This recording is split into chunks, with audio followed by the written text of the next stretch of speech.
And welcome to the Aaron Katzman Show. I'm your host, Aaron Katzman. We speak about your life, your money, and your investments. And as always, we're coming to you from the spiritual and soon to be financial capital of the world, Jerusalem, Israel. If you like this content, please hit the like button below. If you've not yet done so, please subscribe to both the YouTube channel and to the podcast. And if you think somebody might actually find this of interest, there's a little button below which says share. You can click on that and send it to them as well. So, the Festival of Lights, otherwise known as Hanukkah, is approaching.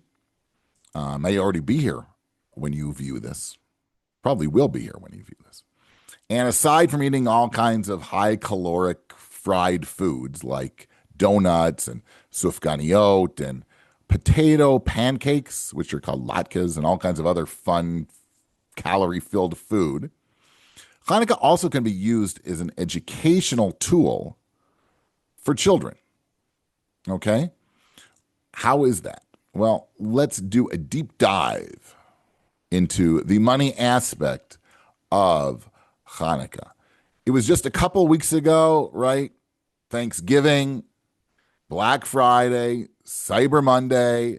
People are inundated, right? The whole month of November is like a holiday of shopping, right?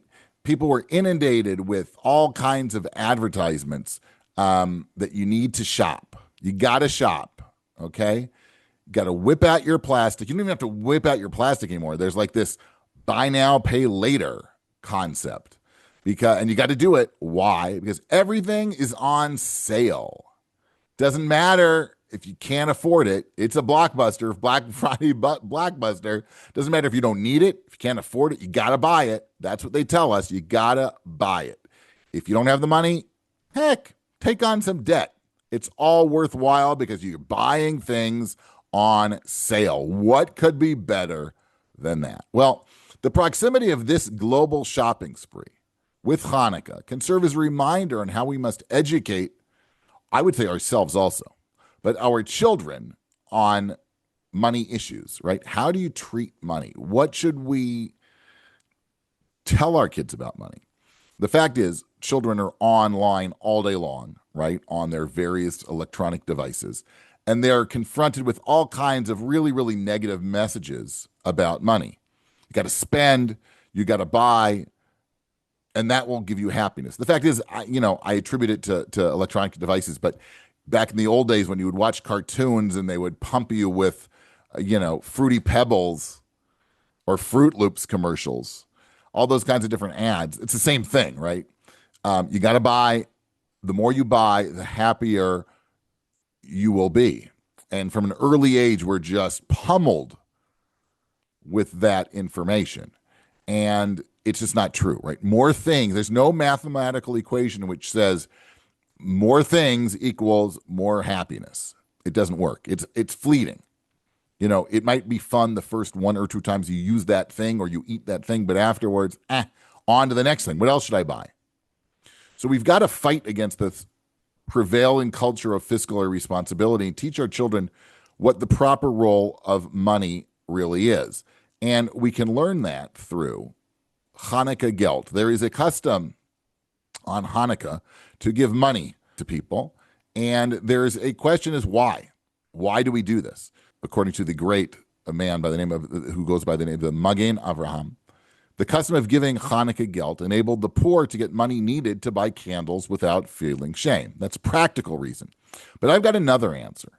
The concept of giving this Hanukkah gelt is conveyed in a passage in the Code of Jewish Law, where it says it's forbidden to derive any benefit from the lights of the Hanukkah menorah, even to use the light to count your money. Okay, that's sort of an odd phrase. We can ask, why is that brought down? Why is the concept of counting your money used here specifically? I think the reason is found in the word of Hanukkah itself. In Hebrew, the word Hanukkah, the root of the word is chinuch, which means education, teaching. Hanukkah is a time when we celebrate the Jewish people prevailing over the Greek Hellenists, who sought the spiritual destruction of the Jewish people. Today, right, there's also people who are searching for the destruction of the Jewish people, spiritually maybe, not just spiritually. They want to actually, from the river to the sea. But I don't want to get political. But today, this culture is also based on consumerism and instant physical gratification. It's as much, I would say, it's as much a threat to our existence as Hellenism was to the Jewish people back then. And the symbol of our culture, right, in the year 2025 going to 2026 is all about money, right? It's all about the money. A child needs to know where money comes from. To a child, it seems as if money's always available, right? When you run out of money, I guess I'm already dating myself, right? You go to the wall, you go to the ATM machine, you punch in a few numbers, and voila, out comes money. But you don't even that today, right? You pay for something, you pull out your phone, you put it next to a little machine, and all of a sudden you've paid for something. Go online and you shop. You don't even have to take out your credit card, right? All the information is saved. You press a few buttons, it's in your cart, and then it's being shipped to you, right? There's no concept for children that anything costs any money. It's for this reason, the first thing we've got to tell our children to do when they get Hanukkah gelt is to allocate some, give to charity.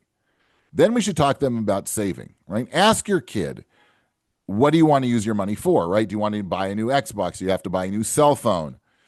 And if the answer is yes, well, you've got to save up money in order to be able to purchase those things. Children really need to understand that money is earned through hard work. Honest hard work also, right? We're not out there pumping, drug dealing, right? It's got to be honest hard work, and you build up money that way, and then you have money that you can go out and spend on things that you think are important. With older children, you can already talk about savings and investing, right? If they make money through mowing lawns, babysitting, waitering, whatever it might be, they can start putting some of that money away and start saving it for the long term as well. So that, one day when they want to buy a big purchase, i.e. a house, a home, an apartment, whatever it is, they will already be well on their way to be able to pay for that and taking a much smaller mortgage, again, debt, borrowing money, than they would if they woke up and they said, oh my God, I've got 3 kids. I'd like to buy an apartment. I've got no money saved. Okay. We give Hanukkah gelt to educate our kids the importance of charity giving and doing good deeds. They need to learn that this money should be used for constructive purposes, and that the pursuit of money for its own sake or in and of itself is not really the point of our existence, right? I'm reminded of that bumper sticker. I've mentioned it before, that whoever dies with the most money wins.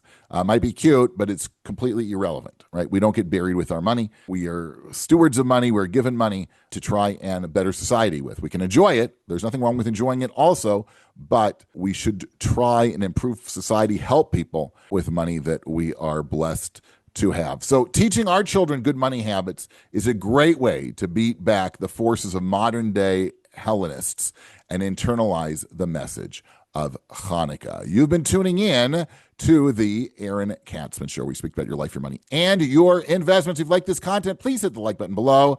If you've not yet done so, why don't you go ahead and subscribe to both the YouTube channel and to the podcast? And if you think somebody may find this of interest, why don't you go ahead and share it with them as well. Thanks so much for tuning in, and we'll speak to you soon.